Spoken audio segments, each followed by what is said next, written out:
What's up, everyone, and welcome to the RRBG podcast. In this episode, it's the return of Chris Enriquez. My homie has a new solo project out right now called Light Tower. Go check it out. He's got 3 songs. They're all fantastic. We talk about that album. We talk about mental health a little bit. We talked about drug use in the music community. We talked about DIY, a lot of important things. I had a great time, and I hope you guys enjoy it. Please make sure to check out Light Tower. Follow Chris Enriquez at Chris Enriquez Drums on all the socials. Please click subscribe. Hit the little bell so you get notifications when we have new episodes. And if you get a chance, check out our Patreon page. You're making the show better. Patreon.com/RRBG, where you can support the podcast and help me get this new lighting rig and more things to make the show look nicer. Cheers. What's up, everyone, and welcome to the RRBG podcast. First episode here with the new setup, and what better guest to bring in than my homie, Mr. Chris Enriquez. What up, yo, Eddie? I love talking to you on and off camera, so I was looking forward to this. I hope you're doing great. I'm good, man. As I told you, I'm a little hungover. I've been in a celebratory mood. Things are good, and things are good for you as well. The album, the EP, right? It's an EP. That's correct. Yeah, the EP's killer, dude. It's it gives me failure vibes, but also something new, and like it's new and fresh, but also feels nostalgic to me, like 90s ish. And I know you're a big fan, of the 90s stuff. I mean, it's more so just because of the age. I feel like if anybody grew up in the 60s and was in bands, they probably have a hard time shaking that off, even 20, 30 years later. So I just sort of embrace where we all come from. And I think you and I have that kind of similar thing because we're from the same era. So if I sound anything like that, it's just because I can't help it. Yeah. It's the same era I was born in New Jersey. I spent a lot of time in New York and New Jersey, which is your home. And, we recently hung out there. It was very interesting. I mean, interesting only because I think we got to see some characters. Like, how many times have you gone to New York and can say that you spent like within a short time frame hung out with Vinny Stigma and then fucking went to a party with Jesse Leach? And I think that we were also with some other characters. It was quite a afternoon, to say the least. Man. Yeah. I haven't really talked about this on the show, but yeah, I flew out to New York. Jesse Leach invited me out and Matt Stocks to do the Stoke the Fire. Jesus Christ. Light the Torch is the band. Stoke the Fire podcast. And, I got to speak, which was really interesting to just get up there and talk a little bit. But it was a fun time. Ran into you. And then afterwards I started drinking and I hadn't eaten anything, and Chris was like, "Let me get you a whiskey drink." And I'm like, "Sure, yeah, that sounds great." Oh, God. And I chugged I don't know, it was a half a glass. It had to have been like 3 shots. She just went like this and poured. Didn't really measure anything. If it makes you feel any better, and I'm going to get in trouble because I just played my first show last week, and what happened to you happened to me. Oh, no way. I got off stage for the same reasons, because I didn't eat and I took a shot of whiskey and it went into the wrong tube. And it was even more embarrassing because Walter from Quicksand was standing next to me. And so was a lot of people that I really respect and adore and look up to. And my girlfriend was there and she just moved in and she said to me, I think you blacked out after your set. And I just was on cloud 9. It was such a good show. And I'm not taking shots for a while. I actually was sober for about 4 years just because I needed a break from other things in my life. And I don't want to concern anybody. I'm not going off the rails here, but we were just having too much of a good time on that particular evening. And we bounced back and we had some pizza, you and I. And, sometimes that shit happens. Dude, I threw up in the middle of the street in front of Niagara. Punk rock as fuck. Dude, we went into Niagara for all of 2 minutes so I could show you the plaque of the New York hardcore bands that came up there. We took a shot and you threw up in the street. before we walked into Stromboli's Pizza. Dude, I don't throw up. I don't know if you know what a big deal that was, because honestly, I don't. It's, as a rock and roll beer guy, I pride myself in never drinking to the point of vomiting. I hate the activity. I hate the way it makes me feel. It hurts.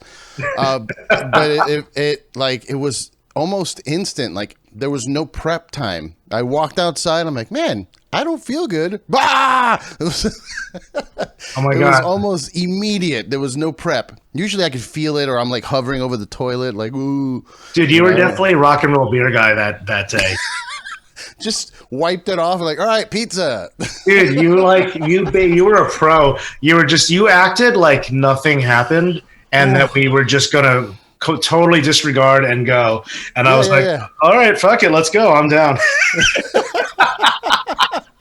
Oh my Lord. But dude, I appreciate that trip so much with you, because I honestly I like traveling, and I can handle myself on my own if I have to. Like, if I go to a new city and I want to just go check stuff out and nobody wants to come along, I'm going.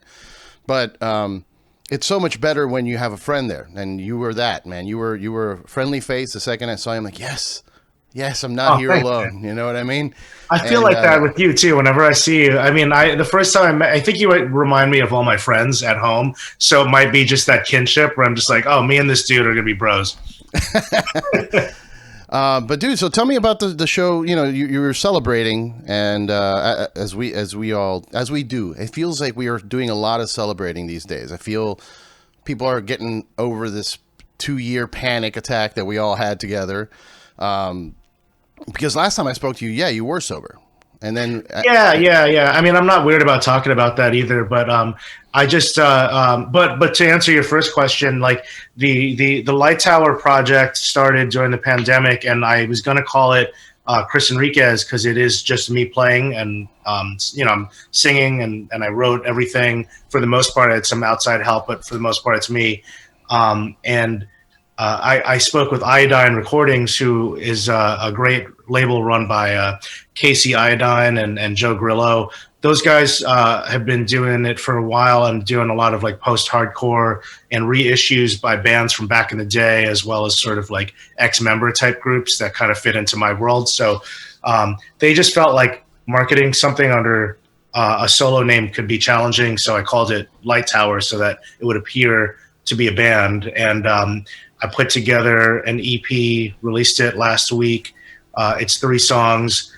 And I put out a music video for the lead single, When the Mask Drops. And I played my first show last week with Chamberlain at Knitting Factory. And it was really cool to just get that out of my sort of bucket list. I never really actually thought that I would, follow through as a front person and get up and do the thing. So it was very strange, but also really exciting. No one fell off stage. No one totally fucked up. I think people liked it.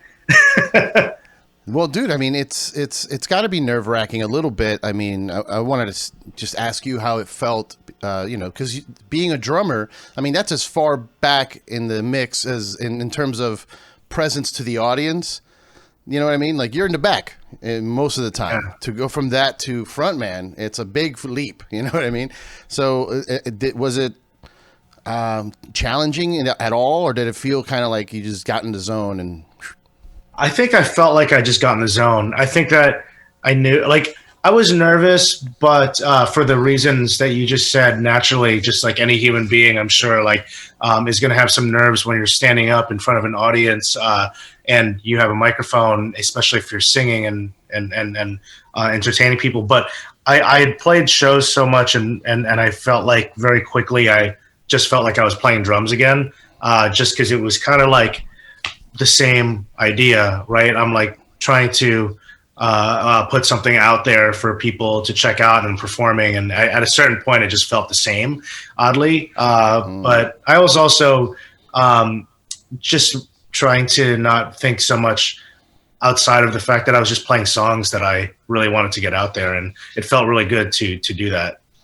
That's awesome, dude. Yeah. I mean, I've had the feeling of wanting to do a solo project for many years, and I've done little cover songs here and there, but I've never followed through. It's way too much commitment. And to be able to, it's an achievement what you've done to be able to do that, to come up with songs, multiple songs, and then go play a show. Like that's great. I'm really happy for you, dude. Thank you so much. Yeah, I don't think it would have happened if I wasn't stuck at home like the rest of the world. I think that's what really pushed it. I felt like I had too much time on my hands, and I figured, why not put some use to this? Instead of kind of freaking out, I can, sit on my couch with the guitar and, turn on the GarageBand, figure out how to use it. Yeah. So you did, so the video you put out, I believe, was it Lamacchia did it?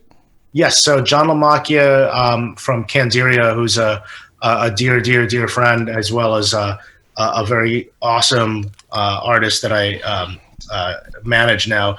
He is such a great creative force, and he has video skills and audio engineering skills. So he actually co-produced and engineered the record, and he also shot and filmed the music video as well.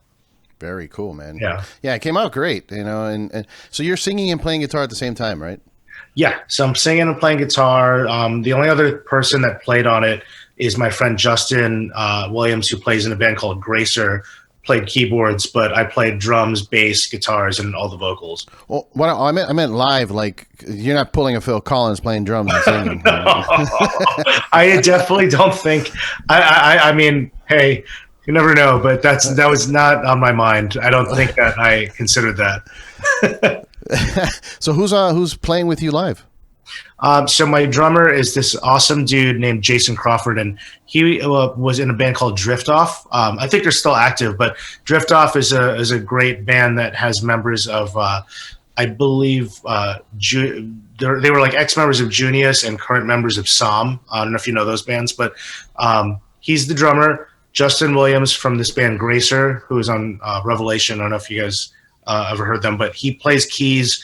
And my friend Josh, who is the lead guitar player and singer of Fashion Week, a really great noise rock band in New York, is the lead guitarist. And then my friend Craig is on bass, and he owns a fantastic school for kids that teaches how to play music in Williamsburg called the Williamsburg School of Music.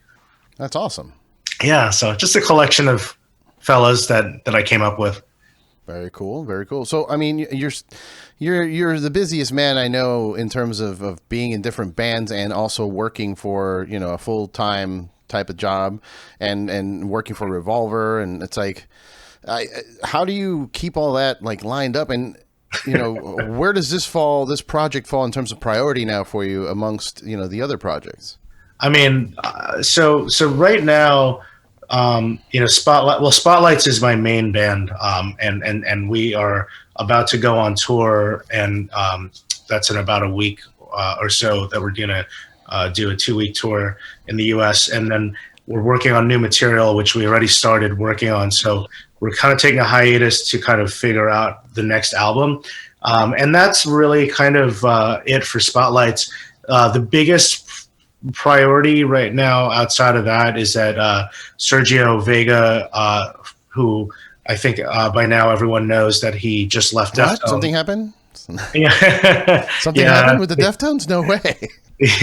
I love Deftones. You and I met at Deftones for the first time after having spoken for a little bit on the net, on the web. But Sergio is an old friend of mine that I've known prior to him joining Deftones, and he called me when the band and him had parted ways, like before it was made public, and we teamed up. I know he's been sort of telling people about this, so I'm kind of at liberty to mention it here, but like he had a great idea about wanting to form a songwriting production team.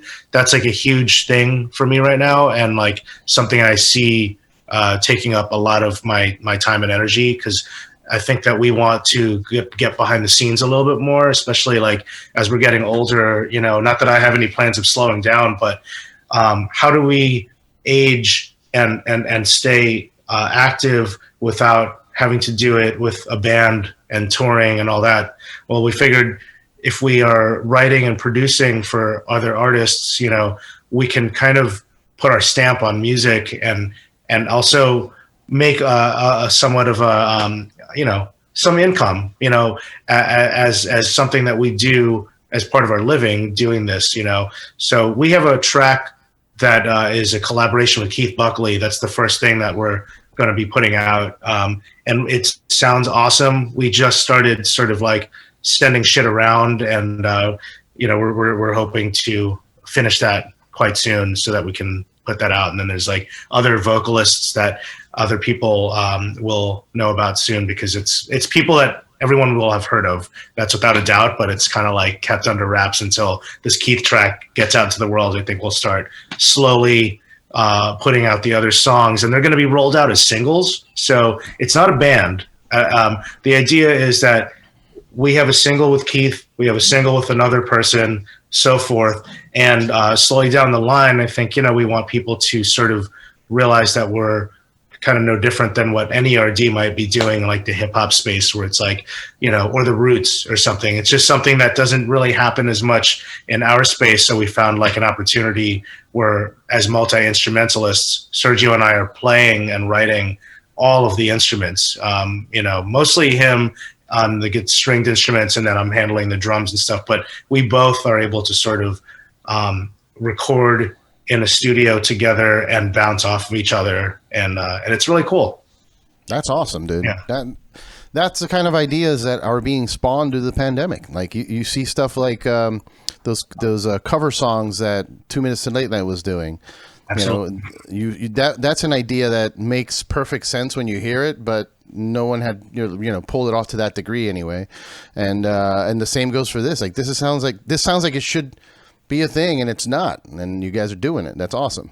Thanks, man. Yeah, I mean, rock music is so strange. I feel like there are ghostwriters and producers that we all are aware of, but I think that in hip hop or pop music, there's a lot more, like the Wrecking Crew, right? That was like, I don't know if you remember the Wrecking Crew, but they did all the shit back in the 60s where they wrote and performed on everything from like Beach Boys to I feel like Elvis even, and so we're kind of trying to take that idea where, a guy that was in Deftones and Quicksand and myself, who's not as necessarily well known as he is, but if anyone is trying to dabble in something and they feel like they want people that have been around that have sort of produced this kind of shit, we're more than happy to work with people that are looking to kind of accomplish a certain vibe that we can provide, That's awesome, dude. Yeah. I love it. I love the idea. And yeah, I mean, that does sound like that would take precedence over any, like if you're doing solo stuff, you know what I mean? Like if the solo stuff first. I mean, the solo stuff is important, but I think that to me, it's almost like, I want to see where it goes. And if people are into it, then I've kind of set my life up where I can commit to it more if people actually want to, it's so early in the process. I think that I feel like it's hard to tell if like people are like interested enough for me to go out on the road and open up for somebody. If I get opportunity like that, I would do it in a heartbeat, but I'm kind of like letting it happen organically without, trying to punish people with it. I just don't want to be that guy that's like, it was more just for me. I needed to get it out. And if there's demand for it, I will absolutely commit more time to it.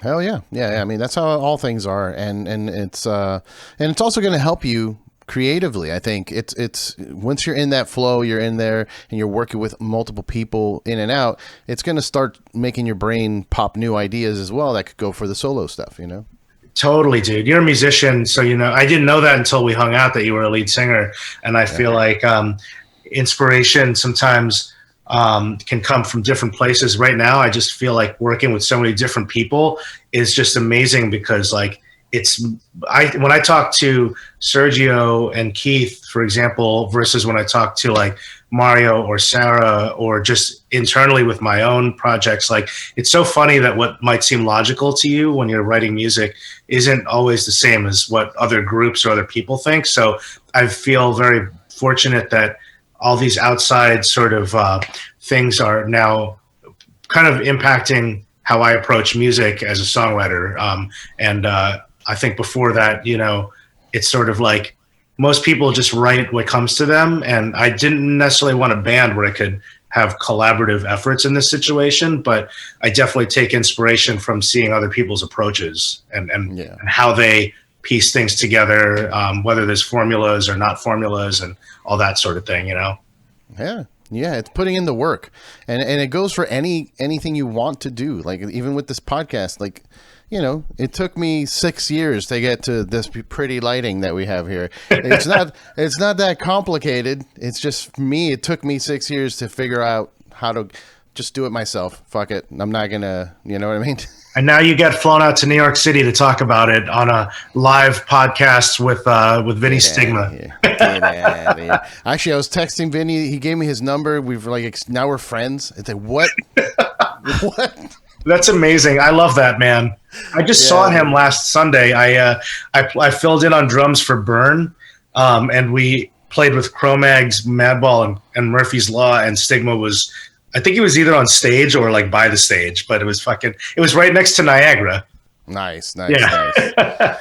Dude, I mean, there's such a cool vibe of that, like, DIY mentality in New York that's missing here in LA. In LA, it's more cutthroat, and there's no community aspect for it. Everybody's trying to step on each other on the way up. Right. I mean? Yeah. That's such a weird concept. I think that it's probably that way in like other subcultures here for sure, because it's New York. But I think that the hardcore scene is such a special thing still, because it's lifers. I mean, Vinny Stigma is still out and about and living here, and they're still playing shows, and young bands are playing shows that are kind of like from that family tree. So it's really fucking cool.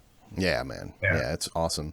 So, is there a plan to tour the Light Tower stuff? Is there a chance I'm going to see it in the West Coast? That's absolutely. That's the idea. Okay. So I'm going to be doing some dates with Lamachia in the fall, and that's going to be on the East Coast. But my plan is to do like a fly-in on the West Coast at some point, maybe later in the fall.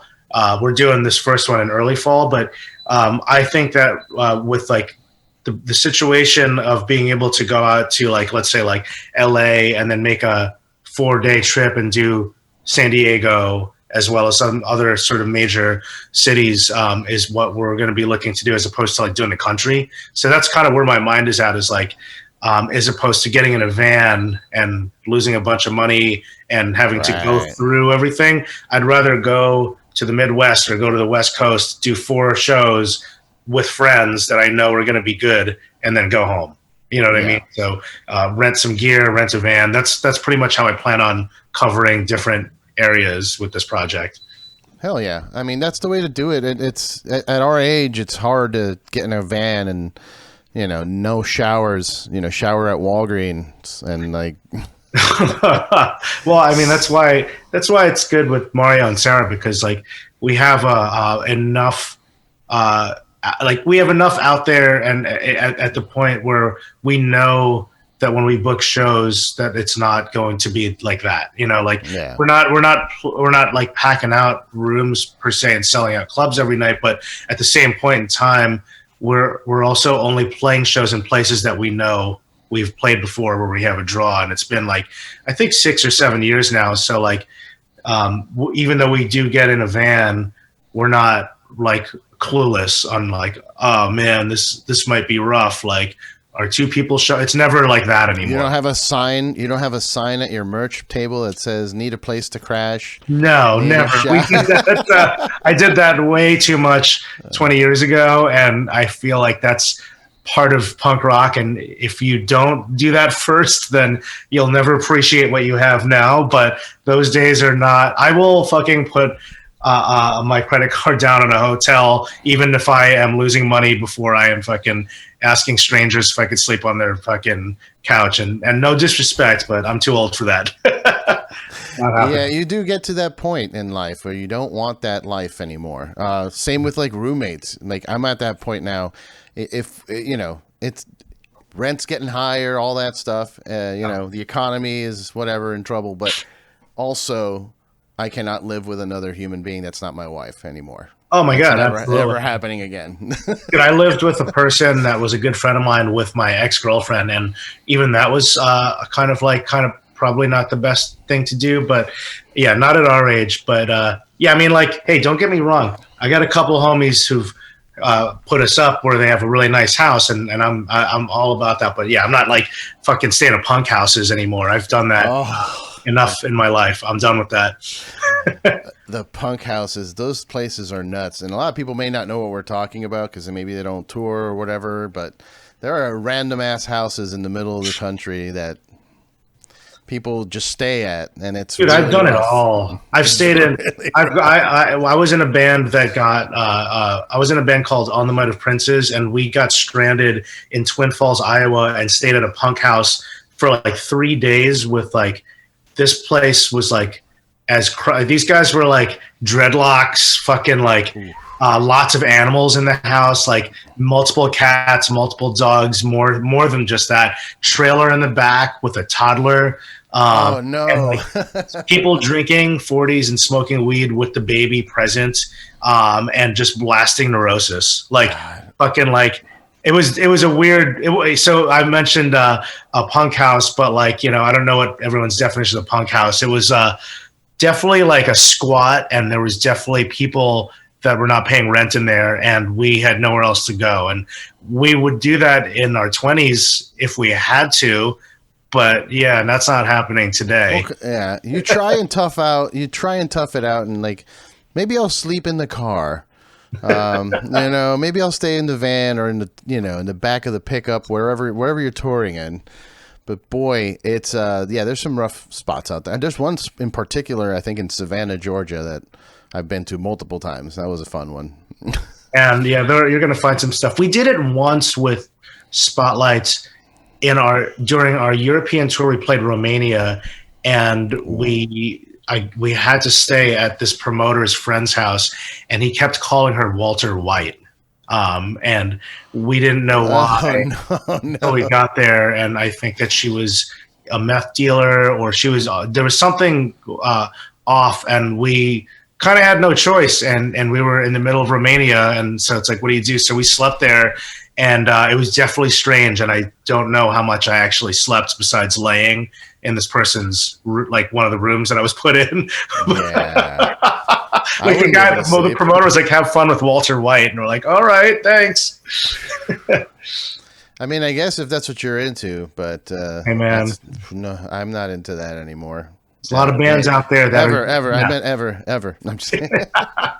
Not anymore. Ever. No, but yeah, going back to what that point is that as we get older and we work harder on our craft, you expect, you know, sometimes people do it and they expect a certain level of success in it. But the success is being able to now live a life that is comfortable to you, and you're not doing that. You're not staying at the punk houses. So, you know, that's how you should measure success, and not through like, oh, I don't have 1 million followers on Instagram. Dude, I couldn't agree with you more. We're on the same page. Like, The thing that I think is so interesting about music is that I feel like people's expectation level is always, not always, but like oftentimes setting themselves up to fail. Because a lot of people, I think that you and I probably are similar. Like, I feel like we're lifers in the sense where, like, we're just doing what we enjoy. This is a pleasure to do this podcast and talk to each other about music. We're not taking time out of our day to do this because we don't like it, right? So, like, This is a success. Like, putting out a record is a success. Playing a show, if anyone goes there. Like, I talked about this with Mario and how we've been managing bands, and it's like, people seem to chase this dragon, which I think is like the major label and the tour bus and this and that. And it's like, you can do that. I think anybody could like make up their own idea of success.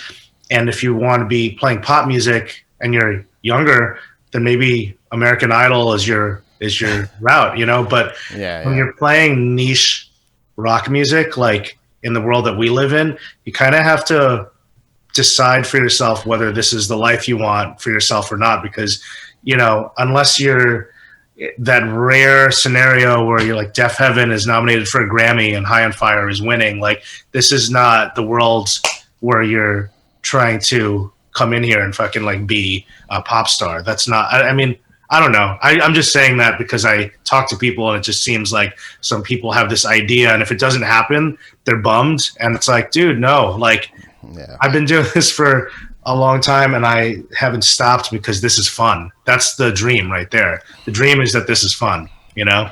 Exactly. Have fun. That's the dream, because guess what? We're all going to die. We're all going to die. It's going to happen. Yeah, so man. Just have fun with it as much as you can, and try and do what makes you happy. I kept locking myself into jobs where I'm like sitting in an office. I'm like, what am I doing? I can't do this. This is not for me. I'm going to die here. Like, I'm going to die here with a sick paycheck and 401k, but like, I will not have had the time to spend it and do anything meaningful except for the 3 weeks vacation time that you're going to let me fucking have, you know? PTO, yay. Yeah, exactly. And some people want that life and whatever. I know we're getting like philosophical here. It's hard not to sometimes, but I think that some of us also aren't fortunate enough to do certain things. So, you know, to each their own. But I just, like you, man, like I did not want that life. I had a corporate job and I stopped. And I just want to make sure that whatever it is that I'm doing, that I actually think it's fun somehow, you know? And you can make that happen. It really can. You just have to manifest it. You know what I mean? Seriously. And take time and be patient. It sounds stupid too when you say that, like, oh, you have to manifest it. Oh yes, I'm going to use The Secret. Open up the book. I have the magnetic rock in my pocket.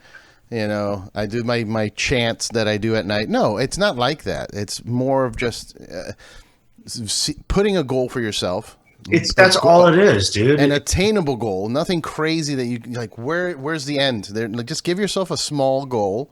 Yeah. And once you finish it, you're like, oh, I can do things. And then it's like, if you want to fucking like, exactly, like the goals in life are just applicable to just about anything. Like if your boss asks you to accomplish something by a certain day, or you are an athlete and you want to fucking like accomplish something at a certain point in time for what it is that you're doing, like it's all the same shit. Like things don't magically appear. And manifesting it just means fucking like setting your fucking head straight so that you know what you're trying to do and being realistic about it. You know what I mean? Like, I don't think I'm ever going to be a millionaire doing any of the things that I'm doing, but I'd rather fucking make a modest living, you know, being able to wake up and say that whatever it is that I'm doing is something interesting versus getting paid a bunch of money to fucking hang out with some jerk offs in an office space that I don't ever want to fucking talk to about shit. You know what I mean? Yeah. Dude, I can't even have conversations in those scenarios anymore. Like I just left an office job not that long ago, and I had my, you know, people that sit around me while I was at the office, and just they start talking, and immediately I'm just like, nah, I got out. I gotta get out. I gotta get out. I can't do this. Sorry, no, I can't change the channel. This is it. Oh my God, that's so funny that you just said that, dude. I mean, like, we've all been there. Like, I used to go find. I was a sales guy at like a internet provider that like sold ads to like agencies that would be like, you know, IKEA, Bloomingdale's, whatever, just like big money corporations filtering into like this internet provider, this cable provider. It was a cable internet provider, but I would find like the one person bathroom and sit there and nap for a while. I would try to, or I would just like go for like the longest walk possible, or eat at a restaurant on my lunch break, just like anything to fucking get me out of this place. And I'm like, how do people do this for 60 years? This is insane. I can't. Why? Do it. I'm not wired that way. I mean, some people are, like you said, but wow, you know, like the one rule they had at our place was you had a locker on the way in, and you have to put your phone in it. No phones at your desk, and it's like, dude, so I want to tell you like about somebody that is so inspirational to me, because I feel like it kind of like ties into this. But Gavin Van Vleck, the guitar player for Burn, who I just played with, this motherfucker basically found an abandoned building. Talk about manifesting your life and becoming a successful human being. He found an abandoned building, squatted it, fucking took it over in 1989, brought in people that eventually, they turned this building into a legitimate place. He still lives there today, and he is still playing in bands. He owns and runs a Muay Thai. Well, it's not Muay Thai. It's mixed martial arts. So it's like, jiu-jitsu, all sorts of stuff. But like this dude basically like manifested and achieved everything that I think he felt he could, make into reality. And like, that's so inspirational to me. It's like, makes you feel like you have no excuse. Like you don't have to fucking follow the rules of society. Like this guy is like living proof of that. You know what I mean? And, we all have our own goals and whatever, but I just thought it would be a cool transition to mention that, because I was just with him and he showed me his house and told me the backstory, and I was like blown away by what this guy was able to achieve, Yeah, there's people like that you meet that you have to hold on to that, and you don't even realize that you're learning, but you have to keep wanting to learn things from people like that, because they made it. They did the thing. So if that's what you want to do, you want to make the thing, you got to follow the people that are doing it. Yeah. Surround yourself with people that are actually successful at achieving their goals and dreams, because that's another problem. You stay around some people that you think are good for you, and it's a toxic relationship and you don't even realize it. You put yourself around successful people and you'll have no choice but to keep up. That's good. That's good. Challenging people is awesome, and good people. Yeah. What a concept. We're crazy. Maybe if they taught this in school or something. I got a lot of toxic people out of my life over the past few years. So, and it was such a funny thing, because you don't realize that's a choice at a certain point. You're like, oh, maybe I cannot go to the same bar with the same people. And, that was kind of what we were talking about earlier, why I stopped drinking for a while, because it was also just, it wasn't so much alcoholism, which I know is controversial, because everyone that's like sober and then not sober has this opinion on what that means. I thought that, that the company that I was with wasn't great. And so once I was able to sort of like assess that and just sort of like, change the surroundings, toxic stuff that you were just talking about, getting rid of that stuff. Well, then, I can totally hang out here and just have a nice glass of wine with my friend over dinner. That's not a profound thing for me. You know what I mean? Yeah, and it's an easy thing for people. It sounds easy, but if you look at it in a way where acknowledge the stuff that makes you feel bad. Like when you wake up, do you feel like shit? Right. Maybe you should stop drinking if you feel like shit all the time. You know what I mean? And that happens to me too. I have to take breaks. Thankfully, I'm grateful that my body doesn't really get hooked on anything. I've done my fair share of things. Same here. That was another. Couldn't do drugs anymore. Keep those away from me. I mean, weed is okay, but that doesn't really count. Yeah. I'm grateful that I've never been, grabbed. I've never been down a hole, or anything. I mean, I've been homeless and whatnot, but not like that. Not like heroin or crystal meth or anything like that. Like, no. I've managed to stay away from all that, and it's easy to just get lost in that mentality. You wake up, you do your thing, your routine, and then at the end of the night, maybe you have a few beers, you have a few drinks, and then you wake up and you start feeling progressively worse and worse. Like, I have a headache. Oh, my neck is tight. Or, hey, my tummy's bothering me. But then you're so loaded up that you just don't even. You're keep drinking. Let's just keep drinking. It'll numb the pain.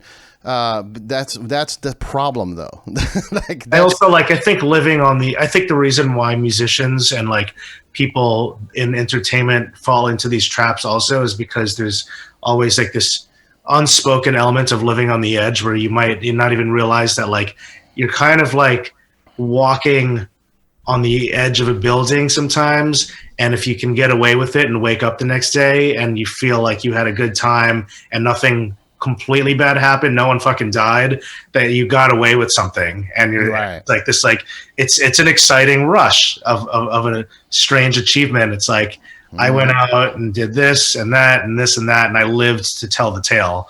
But you know, we're not immortal, we're not invincible. So at a certain point, you have to kind of be like, I still want to hang out with my friends, or I still want to be able to do that or do this. And, you know, you're not going to be around to do that if you are doing coke every night for 20 years. Especially out here in Los Angeles, where people are dying because they keep lacing it with fentanyl. They keep doing that here too. I mean, I know. What are you guys even doing? I know this is like kind of like, I'm not trying to make light of it, but like I often like said out loud in these conversations, like, I am so glad I tried doing drugs, or that I just did it before now. Like, people are trying it now and like not even living after the first try, you know, this is not a good time to be experimenting with drugs, guys. No, stick to some like regular ass weed. No one's ever died from smoking too much weed, unless it did something stupid after that. But I'm talking about the actual, like it's so weird that's. I remember. I think I've told this before on the podcast, but I was at a party once on a rooftop, and some dude came up to me and said some very long word. It was like, it sounded like medicine. You know what I mean? I don't remember the exact. It just sounded like medicine. I'm like, that's. And I asked him, like, what is that?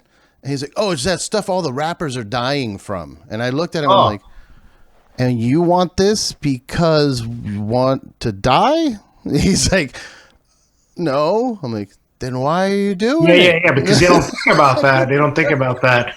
They really don't. I mean, the stuff that rappers die from. You just said those words. That's like, fucking strange. Yeah, it's like it's literally like, well, saying it out loud is extremely bizarre. But like, it's like, you know, somebody that voluntarily, it's, you know, sticking to talking about musicians, particularly, like, it's like, I'm going to do heroin even though that killed this person or that person. Yeah. I mean, like, you don't have to be a musician. We're all human beings, but I'm just saying, like, it's such there's certain things that enter our world because of the culture that surrounds it, where it's for some reason attractive or acceptable or whatever. And it's like, man, you know, you're no different from the guy that you just saw on the side of the corner that is on the ground right now. You know, like, he's just a few days ahead of you. That's it. Yeah, exactly. Your physical makeup is not that different from that guy with the trail marks on his arm at the park. Like, don't think that you're not going to be that guy if you keep this up, you know? It's nuts, dude. It's nuts. Are we bumming people out right now? No, I don't think so. I mean, I think it's an interesting thing that people don't talk about. Like, they just ignore it. You just drive by the homeless dudes in LA. You know what I mean? Like, that's how it is here. People are just, oh, look at that, man. Wow, that's crazy. And encampment. Like, no, I mean, you just said that you were homeless for a while, and I didn't want to pry. No. But, you know, yeah, dude. I spent a few months on the road because, you know, situations. I've talked about it before, I talked about it on Stoke the Fire. But it was basically, you know, my father removed me from the premises, and I had nowhere else to turn, so I went to the beach. And just hung out at the beach for a while and slept in. I would sneak into the back of hotels to where the pool area was, and just chill on one of those recliner, you know, sunbather things, and just pass out there till somebody woke me up. And I'm like, all right. And then I just walk over to like Dunkin' Donuts. That was the moment I decided to turn my life around, was when I woke up in Dunkin' Donuts, surrounded by homeless dudes. I woke up and I just look around. There was a dude next to me, completely covered in shit, like just head to toe shit. And I was like, and I'm like, oh no, that's me. Fuck.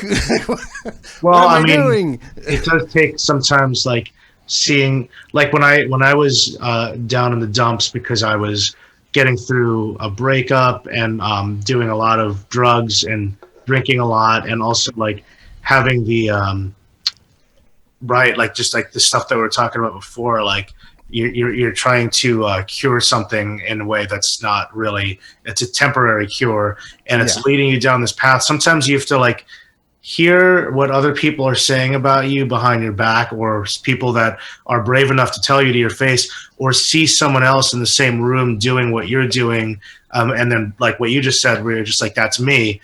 And then sometimes that's the wake up call. Or unfortunately, someone that gets taken from the earth, like any of that stuff will certainly like set off a fire, and a fire under you your mean ass. like alien abductions? Person gets taken off the earth, like, no. Fire in the sky. We're not gonna go. Dude. We're not gonna go down that path. We can talk about aliens for hours. No.